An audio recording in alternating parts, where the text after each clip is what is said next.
কোনো ইচ্ছা আছে? এটা আমার একটা সুন্দর মাস্টার প্ল্যান ছিল। আচ্ছা, যে এটা সাংবাদিক যেমন আজকে আপনারা আসছেন অনেক দূর থেকে, এইভাবে আপনাদের সাথে যোগাযোগ করে আমি এবং আমার যারা সহযোগী এবং আমার ঊর্ধ্বতন যারা আছেন তাদেরকে নিয়ে আপনাদের সাথে মত বিনিময় করে পেপার পত্রিকা প্লাস হাতে চটি বই আকারে হোক এগুলো প্রকাশ করে জাতির কাছে জানিয়ে দিয়ে যদি তারা ভালো মনে করতো তাদের কাছে আত্মপ্রকাশ করতাম। আপনার ঊর্ধ্বতন বলতে কাকে বোঝাচ্ছেন আপনি? ঊর্ধ্বতন বলতে আমার যে একজন এ বিষয়ে একজন ওস্তাদ আছে। আচ্ছা, সেই ওস্তাদকেই বোঝায়। ওনার নামটা বলা যাবে? ওনার নাম বলা যাবে।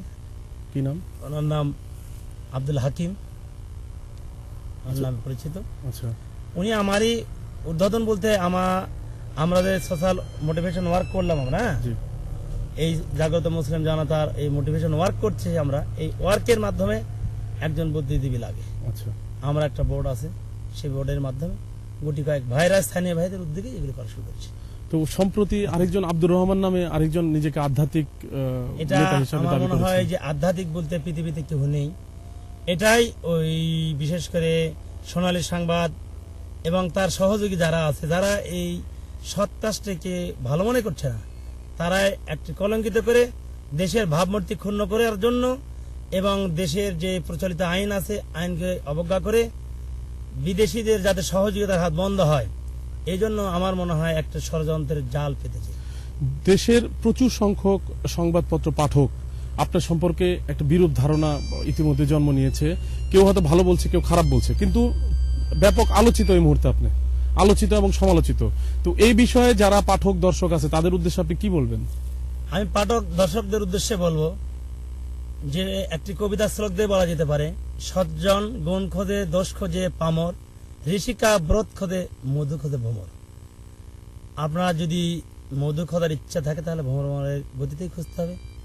আর যদি কুচক্রীর মহল থাকে তা আমি বলবো সজমিনে এসে আমাদের সাথে জনগণের সাথে মিশে তাদের সাথে দেখা করে সঠিক তথ্য পরিবেশন করে তারা নিজেরা স্যাটিসফাই হোক এবং এখান থেকে যদি কোনো শিক্ষণীয় বা উপকারতে আসে কিছু, সেটা তাদের এলাকায় সেটা তারা প্রয়োগ করুক, সরকারকে সেভাবে সহযোগিতা করে বিশ্বের মধ্যে একটি উন্নয়নমুখী দেশ হিসেবে গড়ার জন্য সকলেই এগিয়ে এসুক, এটাই আমার চাওয়া। এই জন্য আমি বলবো দেশীয় প্রযুক্তি নেই কোনো উক্তি, সকলে মিলে করো মায়ের মতো ভক্তি। আপনি একটা কথা বলেছেন যে জাগ্রত মুসলিম জনতা, এখানে কনফিউশনটা থেকেই যায় যে মুসলিম জনতা নাম থাকলে অন্য ধর্মের মানুষ কিভাবে এখানে ইয়া করবে?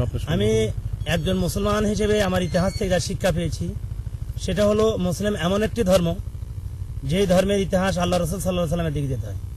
আল্লাহ রসুল সাল্লাহ সাল্লামের কাছে একজন মুসলমানের বিরুদ্ধে একজন ইহুদি একটা রায় নিয়ে আসলো, রায়ের ফয়সালা হলো মুসলমানের বিপক্ষে চলে গেল। আল্লাহ রসুলের রায়কে তার পছন্দ লাগলো না, ওমর রাদিয়াল্লাহু কাছে গেলেন। ওমর রাদিয়াল্লাহু দেখলেন যে আল্লাহ রসুলের রায়কে মানা হলো না, তখন তলোয়ার বের করে মুসলিমকে হত্যা করেছিলেন। যে মুসলিম কথাটাকে আমি এই জন্যই গ্রহণযোগ্য করেছি, যার মধ্যে সকলের সমভাবে বেঁচে থাকার, সকলের ধর্ম সকলের কর্ম পালন করার জন্য সম অধিকার রয়েছে, কারোর প্রতি বাড়াবাড়ি করার কোনো সুযোগ নাই। আর আমি জন্মসূত্রে একজন মুসলিম, এই জন্য মুসলিম শব্দটি ব্যবহার করেছি। এর অর্থে নয় যেটি আপনি আগেও বলেছেন, যেতে প্রতীয়মান হয় যে আপনার জঙ্গি বা অন্য কোনো মৌলবাদ বা ইসলামী অন্য কোনো বর্তমান অন্য রাষ্ট্রে যেগুলো আছে তাদের সাথে সম্পর্ক আছে কিনা।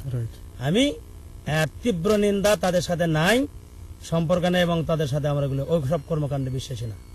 একজন মুসলিম শব্দটা এই জন্য ব্যবহার করেছি, মুসলিম অর্থই হলো আত্মসমর্পণকারী, যে নিজেকে আত্মশুদ্ধি করে, অন্যকে আত্মশুদ্ধি করার জন্য সঠিকভাবে চলার জন্য শিক্ষা দেয়।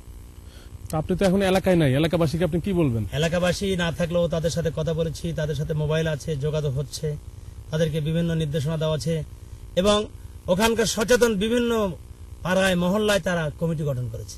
নাম আব্দুল আউয়াল, এই নাটোর জেলার সিংড়া থানায় আমার বাড়ি। আচ্ছা, আমার থানাটি নতুন অবশ্য